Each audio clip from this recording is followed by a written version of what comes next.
નમસ્કાર દર્શક મિત્રો, હું છું પરમાર અનિશા. તમે જોઈ રહ્યા છો લોકસામના ન્યૂઝ. તો જોઈએ આજના સમાચાર. સુરતમાંથી ફરી ઝડપાયો શંકાસ્પદ પનીર અને દૂધના માવાનો જથ્થો.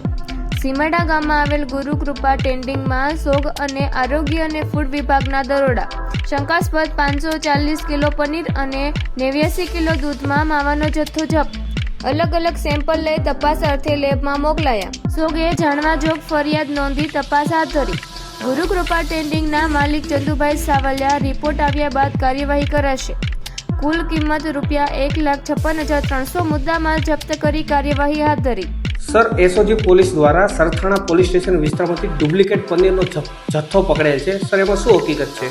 એમાં હકીકત એવી છે, ગુરુકૃપા ટ્રેડિંગ નામની જે શોપ છે ચંદુભાઈ સાવલિયા ચલાવે છે કે જેની અંદરથી એનાલોગ પનીર 540 કિલોગ્રામ અને દૂધનો માવો 89 કિલોગ્રામ જે નકલી હોવાનું માલુમ પડતા ફૂડ સેફ્ટી ઓફિસરને હાજરીમાં આ જે જથ્થો છે એ સીઝ કરીને સરથાણા પોલીસ સ્ટેશનમાં જાણવાજોગ દાખલ કરેલ છે. કુલ ₹1,56,300નો જથ્થો પકડેલ છે. તો ફરી મળીશું એક નવા સમાચાર સાથે. ત્યાં સુધી જોતા રહો લોકસામના ન્યૂઝ.